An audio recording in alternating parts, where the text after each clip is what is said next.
So, I'm doing the thing. A topic sure to heat many people up, even though it's quite obvious. I had to make it foolproof though, and as you can tell by the length, this is not supposed to be a well-paced video, rather a dictionary guide on how to navigate all these arguments. You will see me take sentences like this seriously. That's how deep we are going. Feel free to plagiarize the shit out of me. Shanks versus Mihawk should not be a question anymore. Many are going to say, you need a 30-minute video to explain your stance when the real answer is right in front of you, but that is unironically flat earther logic. Depending on what flat earther you run into, it might take you 30 minutes to debunk them, when in reality you could just skip to this timestamp and understand the whole idea. Still, when I say Shanks fans, I do not mean every person who likes Shanks. I think most of the Shanks base are just casuals going off of what they see. That's fine, enjoy the story how you want to. When the day of reckoning comes, you will be turned easily because you are a reasonable person. No, I'm speaking to the non-reasonable people. The 10% of Shanks stans who will say, that'll never happen, even though it happened 1, 2, 3 times already. Fortunately, today's debate is really easy to organize, so close your eyes for a second and think of a tree. The sturdy trunk of this tree is the premise that Mihawk is the world's strongest swordsman. It's where everything stems back to because it is the only thing we know about his strength relation to Shanks. Said tree has 5 branches, aka the 5 main defenses Shanks has for being greater than him. Again, just because these arguments are numerous does not strengthen Red Hair's stance. You can be very wrong while spouting a bunch of bullshit. But before we climb, we have to do the dirty task of digging through the roots, the inverse ideas. In the past few months, there's been a growing thought that the burden of proof is on Mihawk to show why he's greater than Shanks. Not true. Contrary to popular belief, Shanks hasn't done anything to say Mihawk isn't better than him because he could just upscale. In fact, the main comment you will see on this video is, Shanks did this, and that. But by that same logic, Katakuri would be stronger than Dragon, because it doesn't matter what statements or narrative importance Dragon has, Katakuri is simply shown more at the time. In response to such, people will pull out Marineford arguments as anti-feats for Mihawk. Arguments I already covered in a different video, yet even so, I can take Shanks' showings out of context too. Didn't he get his arm cut off by a chapter 1 Luffy victim? Didn't a fully on guard 2-armed Shanks get a permanent scar from no devil fruit Blackbeard? Are all of these moments when they clearly don't go all out supposed to be legitimate feats of strength or just character building? I wonder which one. And in response, they will state, Shanks made up for those showings, but I could say the same for Mihawk. He's the greatest swordsman, upscaling from Shanks plus all of his anti-feats. Then as you can clearly see, we are back at the base of the tree. So let's climb up to the first branch of argument, the response I will get to all of what I just said. If you've ever wondered how it feels to be me, Mihawk's title is false, whether it be hearsay or outdated. This agenda would work if Mihawk's claim was just in world, but it's not. Because world's strongest swordsman is also a true fact coming from the omniscient narrator. The same narrator who tells us the thoughts of characters, future events, plus tons of vital information no one would know otherwise. It also means Whitebeard's title was a fact as well, due to it being presented in the same way. With his Marineford showings not counting, as it was directly stated he was not at his peak due to the loss of his medication, and it was shown in the fact he couldn't use Conqueror's Haki like he did against Shanks, among many other examples. Not including Primebeard, who was never called the strongest man. Then comes the Kaido counter, but he doesn't work. The narrator said the world believes Kaido is the strongest instead of outright stating it like the other two. This aligns perfectly with all their narratives. Whitebeard was the king as Shanks, and everyone else said because he was the closest to the One Piece. He was the closest to the One Piece because he was the strongest. In fact, if you go with the idea of Whitebeard being crippled, then you're basically agreeing with Akainu saying Ace died for nothing, because Whitebeard's era was based on a lie being the antithesis of his character. Kaido's title didn't need to be valid beyond him believing it. Then even though he was called the best like Whitebeard, no one ever said he was the closest to the One Piece or that it's his era. Lastly, Mihawk's title needs to be true, as if he's not at least the most skilled swordsman, it defeats the purpose of his entire character and Zoro's whole goal. Now many say it doesn't matter, as Venus is going to be Zoro's actual last opponent. Even if true, probably not because he isn't that strong, you're still softly admitting Shanks has to be below Hawkeye's. Venus has an excuse. His power is known in secret, whereas if Red Hair was just out here blatantly better than Mihawk, which Zoro could tell through observation Haki, then it still defeats the purpose. Anyways, all of this I discussed in my titles video if you want more in-depth reasoning. So Mihawk is truly the best, he doesn't have to prove anything. Fitting perfectly with a ton of other canon sources like Viver cards or data books Oda says his fans should read if they want to know everything about the story. Mihawk's Viver card specifically saying he's the strongest in name and reality. Same for Newgate and Kaido. Most of Whitebeard's statements blatantly call him the best. Most of Kaido's statements repeat the rumor, putting his title in quotations or saying said to be. Yonko is a rank, by the way, so don't pull that buggy shit cause he is one. Another piece from Mihawk's Viver card says, he looks forward to the future, to the day he will meet the swordmaster that surpasses his rival, Red Hair. This seems pretty cut and dry, but it leads to another defense. Why is Mihawk waiting for someone better than Shanks, not himself? First of all, that's not what the statement said. Second, it eliminates the idea whoever surpasses Shanks would just be on Mihawk's level. There's a small gap between them, so passing Red Hair does not mean passing Hawkeye's. However, even when we go with said logic, it don't make any sense. If Mihawk wants to lose, but Shanks is greater than him, why doesn't he just lose to Shanks? Here we get our first rat scale, where people say Mihawk is petty not wanting to lose to a one-armed sword user, which is as stupid as it sounds. When you reach that pinnacle of the world, it leaves no room in your personality for excuses. Zoro literally fought in a 2-on-1 without his third sword, then blamed himself for getting stabbed. That's how critical he views himself, yet even when we disregard that, it leads down two lanes. A, Shanks is a swordsman, but Mihawk refuses to fight him due to him being impaired, which doesn't matter because Mihawk is objectively the strongest swordsman. Or B, Shanks isn't a swordsman anymore because he's disabled, something I will cover in Branch 3. In summary, for Branch 1, Mihawk is the greatest swordsman in world and factually. It's stated by the omniscient narrator, backed by multiple other statements from the author. If he wasn't, then it would derail the goal of the second most important character in One Piece as stated by Oda himself.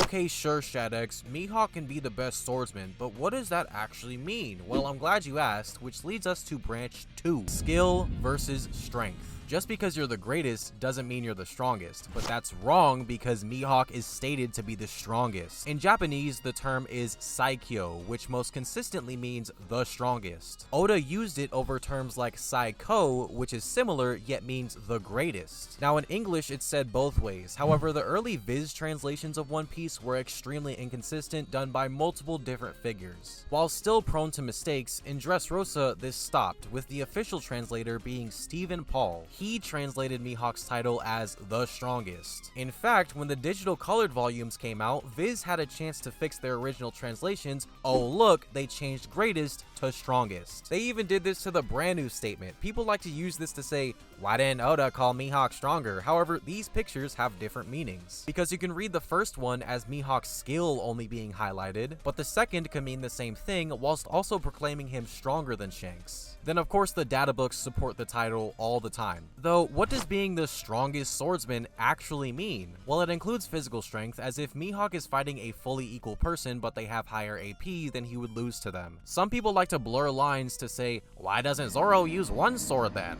Yet A, apply this to literally anyone who uses more than one blade, it's simply their preference to fight as such. Then B, 3 blades is actually better for Zoro. We see his mouth sword can emit the same amount of force as his arms. He basically has a third limb. Good from an AP aspect, but worse from a stamina one. It's why he only uses 3 blades when serious. This also all applies to Haki. If Mihawk and Shanks are dead equal, but Shanks had better Haki, that means he has better AP, so he would be the strongest. Honestly, said part of the argument is Neanderthalic. You're basically saying Hawkeye's taught Zoro armament for no reason. Some say it's only to make his blades unbreakable, but that's false, as Zoro learning Haki is stated to have refined his swordsmanship. There are other sword techniques rooted in Haki too, which is not just a Wano thing. Even Conqueror's coding is stated to have leveled Zoro's swordsmanship. Many then ask why other swordsmen don't use Haki then. However, there's a difference between hardening your sword into a black blade and infusing it with Haki in general, as explained to us in God Valley but shown many times beforehand. Then someone will state, if Kaido picks up a blade, is he stronger than Mihawk? Yet, as I'll discuss in a minute, to be a swordsman, sword usage has to be primary. If primary is too subjective for you, we can get into the weeds of what it actually means, but it leads to only two conclusions. A, Shanks is a swordsman and Haki is a part of swordsmanship as he only ever uses a blade. Or B, Zoro isn't a swordsman because he kicked Luffy that one time. Also, before this guy starts talking, no, you don't need Haki to be a swordsman. However, you do need it to be the strongest one. Unless you just have some ultra physical Toji build, but that's never happened in One Piece and would contradict the logic most Shanks fans like to use. A very big defense is the Kengo argument. For those unaware, Kenshi, Kengo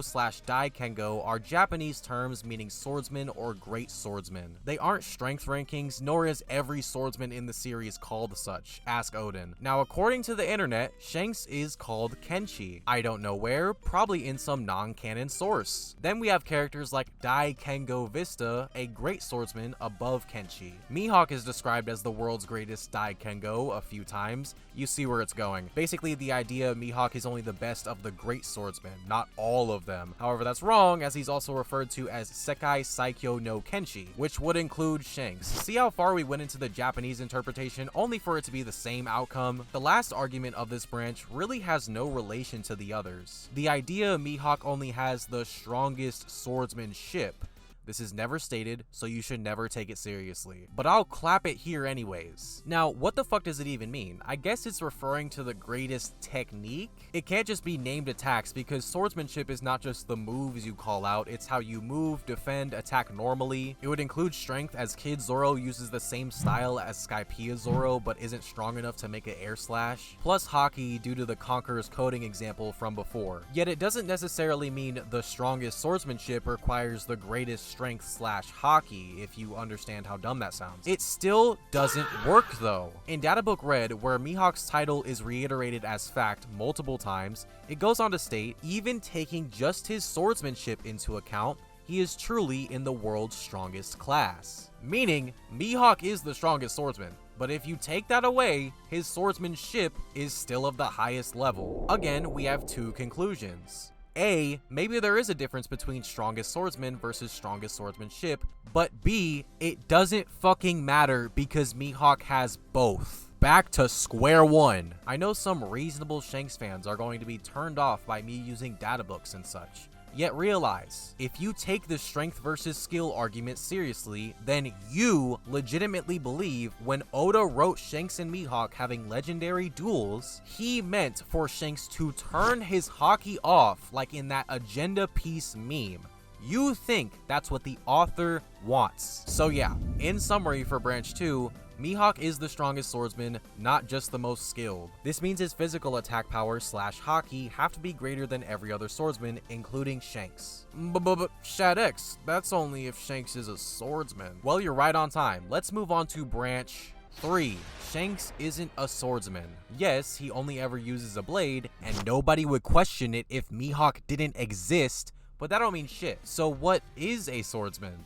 To put it simply, a swordsman, in One Piece, is literally anyone who primarily uses a sword unless Oda deems otherwise. You can be a fruit user and still be a swordsman. Use circus techniques / poison and still be a swordsman. You can use your legs, fire, Conqueror's Haki. There are sword techniques that don't even require swords. You don't have to try and be the greatest swordsman or dedicate your life to the blade if I had a fucking dollar. Don't think about it too hard, it doesn't matter. It would be quicker to name those explicitly stated not to be swordsmen. There's only 2. This isn't about if Shanks is a swordsman because you can twist and bend all the different categories to say Zoro isn't a swordsman. No, rather, will Oda discern him a sword user when the time comes? What reason would he have for doing so? And as you can imagine, I can't definitively prove anything here. I can show you all the empirical evidence, but again, some people will think the Earth is flat until they go to space. Let's start with the facts. Shanks is only seen using a blade in every combat situation he's in. That's all we know. Everything else in this branch is speculation, but I'll chew into it anyways. Shanks has other fighting styles. He's a pirate. Said line of thinking is ironic. He only has one arm, to which he uses his sword with every time. Punching is off the table. Of course, we insert the kickboxing memes, yet even if you took those seriously, again, Kaku. Obviously, the most legitimate argument for Shanks fighting like a pirate is that he'll use a gun.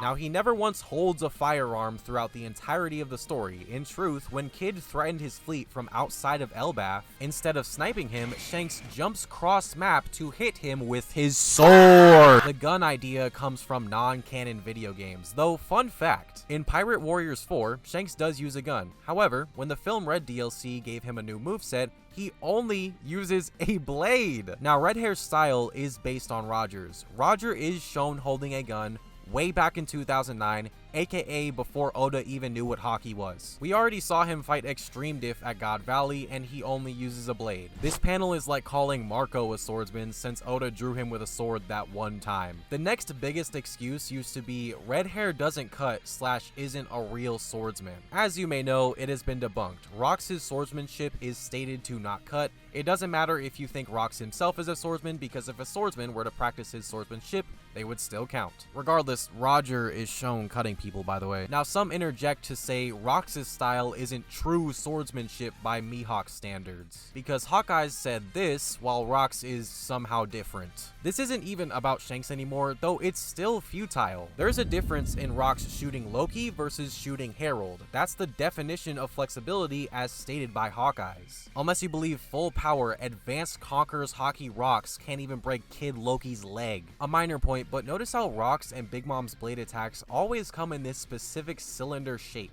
Both of these characters scale far above Dressrosa Zoro, who cuts mountains in half without breaking a sweat. So if there's no subtlety or flexibility, why don't they just blow up everything in front of them? Why does it always come out in this specific form every time, as if they're controlling it? Anyways, the next cope is Shanks sends Haki through his air slashes like Ki Blast, but a bunch of other swordsmen do this. Zoro, the Scabbards, Rox does it too. Now I want to go back to what I discussed in branch 1. Shanks isn't a swordsman because he's impaired. To that I have to say, Hana Arashi. Zoro is still a swordsman, even with Usopp as a handicap. Similar to Shanks using Roger's sword style with a handicap. And hot take, it's harder to be a swordsman when you literally can't see anything versus just missing a limb. Then a lot of people like to draw lines to Whitebeard being a swordsman because he has one of the 12 supreme grade swords, but that's a mistranslation as it's actually 12 supreme grade blades. After which is the pure swordsman argument. Years ago, YouTubers BDA Law and King of Lightning made videos using classifications like pure or true swordsman. Basically just the Kengo argument again, except these terms are headcanon, so you can ignore them. Yet they stem from the question of, if Fujitora beats Mihawk with a meteor, then is he the greatest?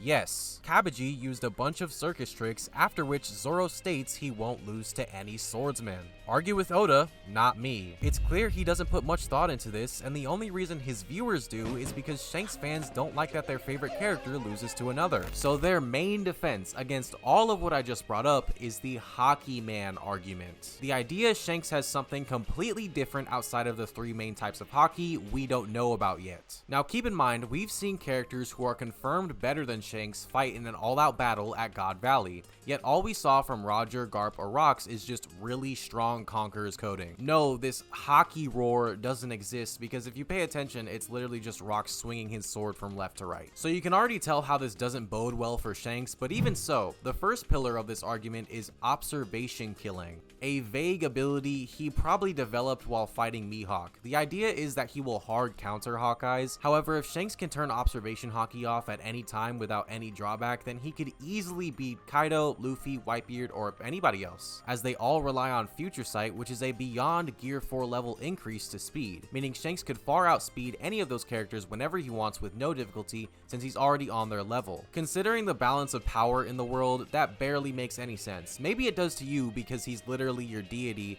but it still don't work. Observation killing relies on King's Haki to overwhelm the opponent, Why would that easily happen to people on Shanks' level? Characters who have just as good conquerors as he does, because King's Haki is based on individual growth, whether you like it or not. Speaking of Haki though, the next agenda relies on the Green Bull / Gorosei situations to say Shanks can neg anyone with willpower alone. However, A, Green Bull was just terrified as he's that much weaker than Shanks, and B, Imu's powers are stated to be countered by Conqueror's Haki. That's why the Gorosei didn't take any actual damage, only their fruit transformations / summonings turn off. Yet let's say this is what Red Hair can do. Okay, Haki counters devil fruits anyways, so potentially any King's Haki user could do this. And if that's how it works, why didn't he do it to Kid? According to Shanks stands, he could have turned off Kid's powers and negged his entire crew instantly. Just like how his Haki went across an entire island to catch Green Bull, but nah, might as well choose the slower option, right? As you can see, there's no Haki power Red Hair has, making him different from a swordsman.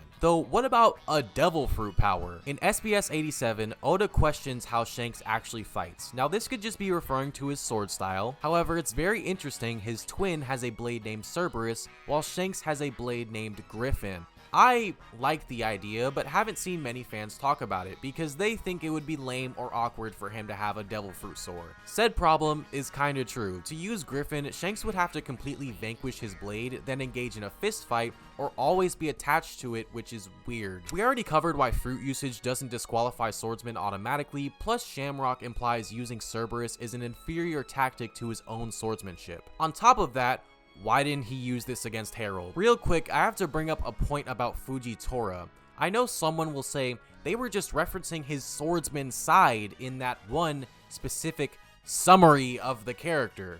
What do we gain from this shit? Like, word, though. Of course, it makes as little sense as it sounds, because Fujitora would not be a swordsman by the logic we said earlier, aka the logic most Shanks fans like to use. He would be a general fighter who practices a swordsman style, of which there's a difference. This leaves us with one of two conclusions. A, you can be a fruit user or all those other things I mentioned and still be a swordsman. Or B, Shanks can still be called a swordsman as he's a general fighter who practices a sword style in the same way Fuji hypothetically is. It would also differentiate them both from someone like King who uses a blade but with no style, so either way, get fucked. In summary for Branch 3, Shanks is 99% likely to be a swordsman, meaning he's weaker than Mihawk. There's nothing in his style that suggests some ulterior means of combat. Some may think I'm analyzing these ideas in bad faith. Yet again, all of the arguments I went over are theories. When the theory has zilch to substantiate it besides we haven't seen it yet, I don't think it's bad faith to shoot it down with hard facts we know. Before I begin, I want to say these last two branches are not actual arguments. They support the stances in the first three sections, but have to be justified by them. Still, they are big enough to deserve a branch of their own. Starting with, Luffy and Zoro's goals conflict. The idea says Luffy is usually greater than Zoro, so his end goal should be greater, right? Said assumption ignores the fact Zoro has been more powerful than Luffy on multiple occasions, yet it is still Luffy's shonen story, so it's a reasonable guess to make. Even so, the end portion makes no sense, because Shanks is not Luffy's goal. He verbatim states he wants to be greater than the Red Hair crew and be Pirate King. Some may use a Chekhov's gun argument to say Luffy wants to beat Shanks last, so that's what's going to happen narratively. However, by said logic, he should have also beaten Big Mom or the other two admirals due to this statement. But that never / probably won't happen. The next stance is Luffy will be greater than Zoro by the end of the series, and if Mihawk pushes Zoro to his peak, Shanks has to push Luffy harder. This also makes no sense, coming in two categories. A, Shanks will be Luffy's absolute last opponent, or B, Shanks will fight Luffy to become Pirate King, making him the strongest. Idea A doesn't pan, obviously. 95% of the One Piece community will tell you Luffy's final opponent will be either Blackbeard or Emu for a reason. I could write a whole essay, but you're better off going on Reddit. Someone will explain it far better there. Idea B also isn't plausible. If Luffy's last piece of growth to become the best is before he fights his final opponents, that's poor writing. His most popular fights are the ones where he wins through being more powerful, not by figuring out tricky abilities.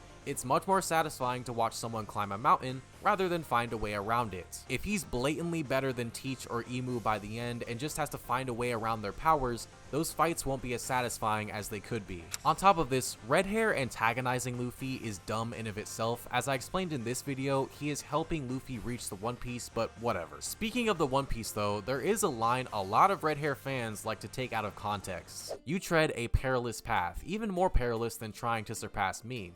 Mihawk said this in response to Luffy wanting to be Pirate King, so Shanks has to be better, right? No. To be the strongest swordsman, all you have to do is beat Mihawk. A very simple task, not easy, but Zoro was going to do it regardless. To be Pirate King, you have to gather a skilled and trustworthy crew, sail through the hazardous Grand Line, not even counting all the other pirates/marines, survive in the New World, defend against all 4 Yonko while gathering territories and influence. If you become an emperor yourself, you have to maintain that position, then you get to find the One Piece, which is practically impossible considering the locations of the poneglyphs. A tall task Shanks could not do. However, let's take Mihawk's words completely linearly and say being Pirate King just means beating the strongest person.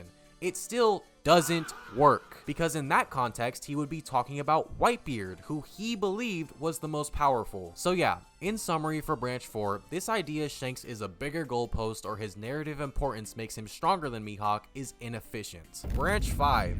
Miscellaneous section. There are many pathways of cope the Shanks base creates, a lot of which don't fit a specific part. Do not be surprised if these last ones get really nutty. Starting on height scaling. No, I'm not joking. In the Viver cards, we get many instances of a 1 centimeter height difference for a few of the rival characters. Zoro is 1 centimeter taller than Sanji, king over queen, etc. This is for sure a coincidence, and it has to mean strength since Shanks is over Mihawk, right?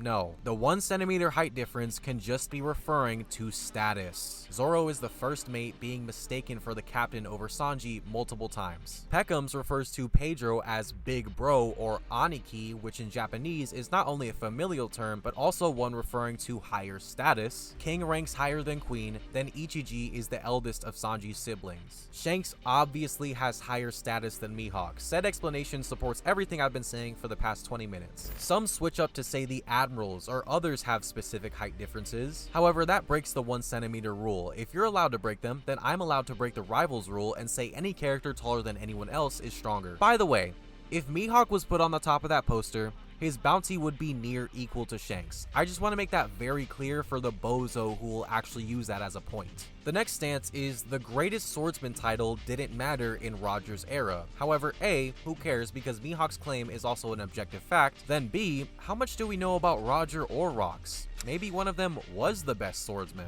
If you're asking why Oda didn't reveal it to us, why didn't he reveal Rox's bounty? It's basic information that wouldn't have changed anything. In fact, we know it's not higher than Roger's or Whitebeard's, yet he still hid it. In the same light, there's the claim that black blades don't matter, basically continuing the argument from Branch 3. First off, we don't know how black blades are made, so you can't say something objective about it. Second, considering the fact Shanks' Haki was already compared to the most powerful character in the verse, a younger version of him was still relative to Harold, who was stronger than when he was equal to Rox, and the old generation is implied to have not lost any strength with statements like these and showings like this, maybe Mihawk and Ryuma are legitimately top 2.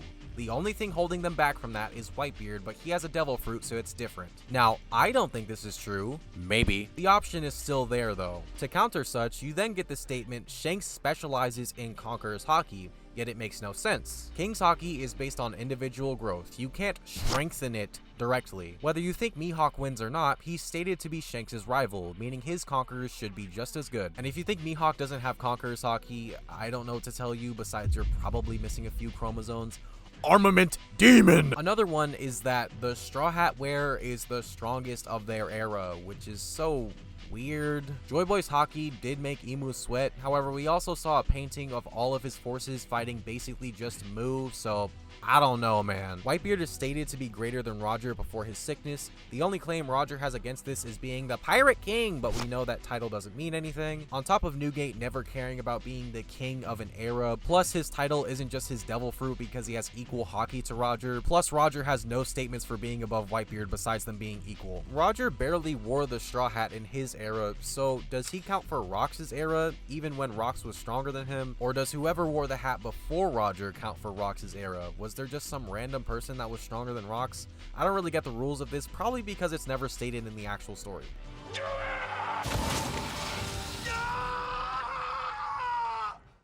Another popular stance stemming from Branch 1 is that Shanks grew since his battles with Mihawk, so the title could be outdated. This is wrong for obvious reasons, yet I will entertain it just cuz. After he lost his arm, Shanks grew to be an emperor, whereas Mihawk's activities were unknown. Now, if you think Mihawk wasn't training during this period, you're an idiot. Training is all Zoro does, and Oda shows us through many characters how complacency is a bad thing. Becoming the strongest is no reason to stop, especially since there's always new figures coming up. Going further is the Haki bloom argument. Sure, Mihawk could have trained, but fighting serious battles is where true growth comes from. It's super overblown though. People act as if training in One Piece gets you nowhere when that is blatantly not true. In 7 years of just training, Luffy went from above average human level to a demigod that could casually destroy buildings. So the next cope is like an age argument. Luffy only grew exponentially because he was young. As I said and will say again, it doesn't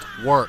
We know absolutely nothing about Rox before he crashed the Reverie, besides the fact he resided at God Valley. He wasn't an infamous pirate at all, then popped onto the scene with advanced Conqueror's Haki. The only real explanation is training, and Rox was around Mihawk's age at the time. Same thing with Fujitora. He's much older than Mihawk, yet rose to the rank of an admiral immediately. Or, if you say these two were that strong the entire time, it means there are other top tiers on the sea we don't know about. Top tiers Mihawk could have potentially fought just like the pirates Shanks fought, which is a fine assumption as we had no idea Shanks fought Loki until recently. We didn't even know he was a top tier, everyone thought he was fat. Plus, if it's hard for Mihawk to grow because there's no one to challenge him, then keep that same energy for his previous challenger. You know, the same one that was relative to Harold, already near the top of the verse at the time. Alternatively, you could say Red Hair had to get used to not having his dominant arm, whereas Mihawk kept growing without any setbacks. Either way, it doesn't really look good. In a similar vein is the Mihawk is ducking Shanks argument. Why did he fight Zoro in Vista? This is a good reading comprehension test, as you should be able to tell Shanks is not challenging in said scene. He's questioning if Mihawk is challenging, which is different from calling him out or directly engaging him. Because in reality, if Shanks really wanted to fight, why didn't he just attack him? The idea of Mihawk running from Red Hair in general is stupid because if it was the case, why would he seek him out in the first place? And no, Marineford is different because if he tried it there, the whole crew would have jumped him, as Shanks said. Anyways, getting down to the last few here, I think the most pathetic words I've ever seen someone voice is, Zoro surpassing Mihawk means he's gonna surpass Shanks, so it's all good. You can see why this is the definition of copium. You are so biased, yet so uninformed, you have to settle for the equals argument. You know that you're wrong, yet you're stuck in your ways to the point where you have to have something. Every other argument, no matter how ratty, is valid. They're actually taking a stance. But this is just sad. Funny enough, this is the stance most mainstream One Piece YouTubers take, because when you say Shanks and Mihawk are equals, you're not actually saying anything. I wouldn't have a problem with this if I didn't have to sift through hours of videos entirely made up of filler words just to make this one. The final argument is a very simple one, but wraps the entire conversation in a nice bow. Okay, all of this evidence is cool, but Shanks is just him. Oda gives him all these feats and cool moments, whereas Mihawk has none. But you think he's stronger? That makes no sense to me, ShedX. I don't agree with your opinion. This may be the second main comment you will see here, because when all the evidence is said and done, you have to fall back to the "to me" argument. When using solely narrative to power scale, you're basically just going off of vibes. There's nothing objective about it as you're using what you feel, which can be completely different from what someone else feels. This ties into the Katakuri versus Dragon thing, yet let me take it seriously. In response, some may state Katakuri doesn't have better portrayal than Dragon, that's what matters. Okay, Shanks versus Kaido. 70% of my comment section will say Shanks wins, but why. Kaido has better portrayal, in my opinion, with the strongest creature lines, and the fact he sends Shanks' Joy Boy level Haki, yet still thinks he's better. Now, you can pick apart the validity of those statements, however, that's not narrative anymore, is it? You're just analyzing the showings of the story, and now you have two options. A, don't argue with me, as you'll never change my subjective view on Kaido, or B, get into the feats, of which he has better. So why should I think Shanks is stronger than Kaido, as so many are quick to say? They didn't fight when they met at sea, so what's up? Shadex, we haven't seen Shanks go all out. Oh, and now you realize how stupid you look. Literally apply all of this to Mihawk. You cannot scale based solely off of narrative or solely off of feats. It has to be a mixture of both with context. Who do you think was introduced as the strongest first? Who do you think has a black blade, whose title is never questioned? You have no reason to be excited for Mihawk besides knowing what Zoro can do, but nah, we can't apply that to Shanks, right? Even though it would be easier to hype up a character by saying they are stronger than one of the strongest characters for a realistic reason that we've been repeating for 20 years. But nah, we have to come up with all these mental gymnastics to justify why this sword user is actually stronger than the strongest sword user, which breaks immersion and is bad writing. For the second most important goal in the series, Oda has to stare you in the face and say this swordsman, in all but name, is stronger than the strongest swordsman because IDK Haki, I guess. Which, even for One Piece, is so stupid and makes one of the most beloved characters in manga history look like a fucking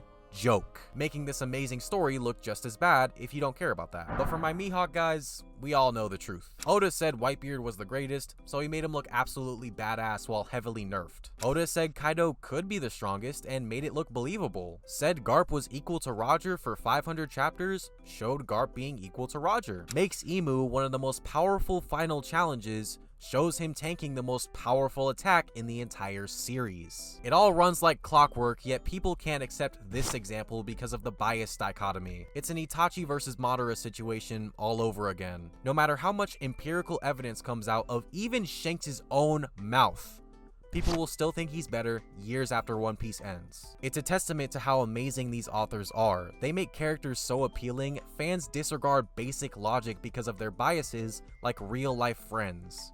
Shanks versus Mihawk is pretty obvious. Mihawk is the most powerful swordsman in current day, as stated by the story and author himself. It would make no narrative sense if he wasn't. This designation not only includes his skill with a blade, but physical strength and Haki as well. Shanks has no evidence to not be named a swordsman, so he would fall under that banner. There is no narrative reason why he should be an exception or greater than Mihawk at all. In fact, if he was, it would be poor writing and cheapen the entire story of One Piece as a whole. I do not need a 30-minute video to explain why Hawkeyes wins. However, I do need one to weed through the lies of a rat-haired fanbase that relies on whataboutism and bad faith arguments to justify their biases.